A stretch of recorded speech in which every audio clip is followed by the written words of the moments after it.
high-grade Universal Century Hambrabi.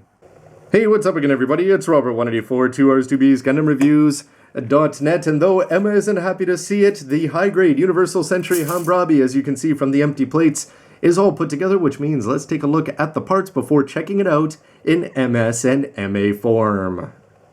Here are the parts that make up the main body, and you can see that there's some pretty skinny T-Rex arms there, and that it's the chest/head/wing section that's really going to dominate this kit. With extras and weapons, including 2 yellow beam sabers there to go along with the blue handles. You've got the rifle, the wire weapon. You're going to be getting 3 different extra white manipulators there to go along with the attachment point for the optional action base. Here's a look at the feet, which are definitely old school and very cool at the same time in their design. First of all, the thing that you're going to notice is that you've got these perforated holes here on the side of the inside of the legs, which is going to show off some of that white inner frame. And off on the other side, you're going to have this part here, which is going to attach on pretty cleanly. Most of the ugly parts there are going to be hidden in the back, so not a big issue. The white on the inside, well, you're not really going to see it all that much, but in terms of mobility, you'll see that the ankles can move off this way and that they're just on a poly cap that's going to rotate around there.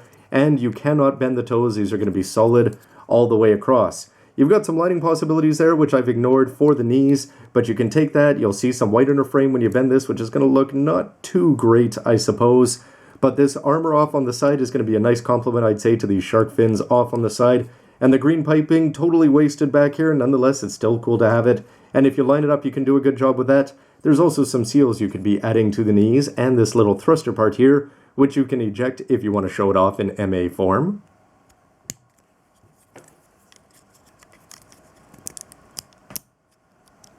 Has there ever been a duller waist section in a Gundam plastic model? I don't know, but it does at least have the mobility here that you can take this and move. Of course, you can attach this to the action base, and when you put it on, it'll let the hips move a little bit, but everybody's going to be looking at the upper body anyway. Which is going to have some pretty small and cheesy looking arms, but that's going to be helped by the fact it's got that massive wingspan. That's going to really add something to it, but sort of unique design. You've got the white inner frame again there. You can see some polycaps on the inside, but that'll be covered by the shoulder armor. Lining opportunities there for some little pipes, and this blue part here is not really going to move around, but you're able to rotate this around, and the elbow bend that you're going to be getting is up like this. So you're going to get just over 90, let's call it 110. Not bad, not great. Lining opportunities down there. And the claws, you can flip them forward like this in the MA form, although you're not going to be doing much with the arms in terms of positioning besides just bend them a little bit. And you can see that you've got the 2 closed fists here on either hand to go along with the weapon holders and the hey, let's shake hands with our left. Next to the Death Scythe, hell, this has got to be the coolest impression of a Batman weapon that I think I've ever seen, and got to be one of the best upper bodies in all of Gundam, although you'll see that there's not too much to it in terms of mobility. Let's start with the back, where you're going to have this tail, which is going to be folded up here, and you can see how it's going to open up and bend down. You can use that in mobile armor form. You're also going to have these white guns that are attached onto the back, a little bit of lining opportunities to go along with some green piping. The problem is if you try to move it, it just makes it feel like the piping shouldn't be moving in there. So probably best just to let them be. The green pipes that go over the shoulders, though, are going to be a lot of wind because you're going to see those all the way on the front. But looking at the wings first, you can see that they're going to be attached on by a polycap there, and they're just going to bend like this, 90 degrees, and even when they do that, they're not going to wiggle up and down, so you're not going to get too much motion out of there. A little bit disappointing. I'm not sure if it was fixed in the anime, but it would be cool for more dynamic poses just to allow them to move as if he was flying through the air and being affected by air or wind or something like that. But you've also got the black lining opportunities here. This is just edged and nice deep channels there. But it's the chest and the mono eyes that are going to be great.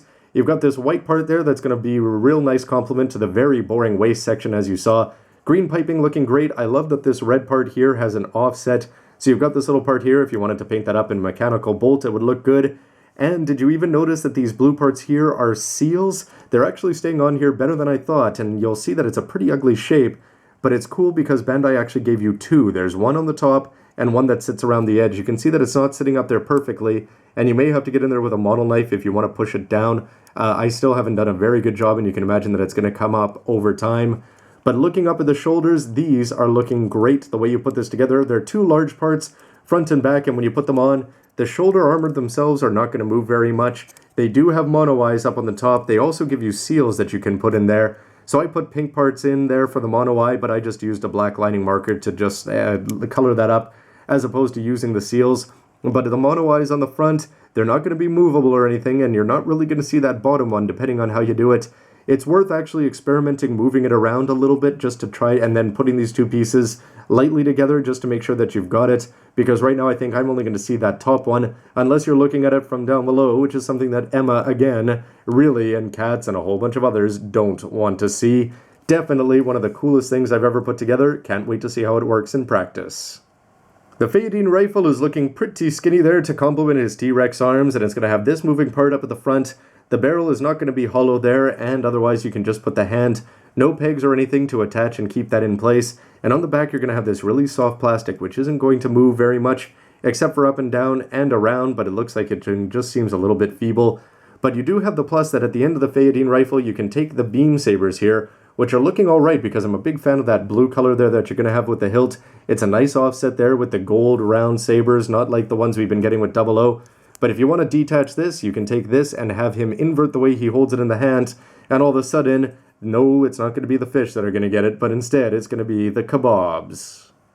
Finally, I'm a big fan of these weapons when they actually don't have problems with weight, and the fact that they've got very little plastic down at the end makes this sea serpent seem like it's going to work out pretty well as long as the wire is actually going to stay in the body. You could always cut this down if it was getting too long and giving you too many problems. But what you can do is you can detach that and take that and plug it in. So if you want to have a weapon in hand, although a very strange looking scepter kind of one, more power to you. With the final bonus being the Action Base 2 attachment, you can see that that's just going to be square on the bottom and plug in when you put him down with the old legs over the back of the back and the very strange transformation that you can check out in the next part. Now you may be able to guess that this kit was a lot of fun to put together. The plates were interesting, the white inner frame was a new take on it. I like both shades of blue. The white and the red and the green just adds a nice lot of color. A lot of the green is going to be hidden, which is a little bit disappointing, but then you get it where it matters most. On the front of the head to go along with the mono eyes. I think I didn't show off that there's also one there on the back of the head to make 5 strange eyes. You'd wonder why people and other things haven't got more than 2. Nonetheless, you can see here that the beam sabers with their yellow are going to be good. The rifle seems a little bit weak, but then again, you've also got this part. So tons of old school, interesting weapons, and a very strange transformation to come, but a lot of fun to put together just based on this. Thanks for watching, everybody. See ya. You know, my transformation might look better if I just ejected most of my limbs.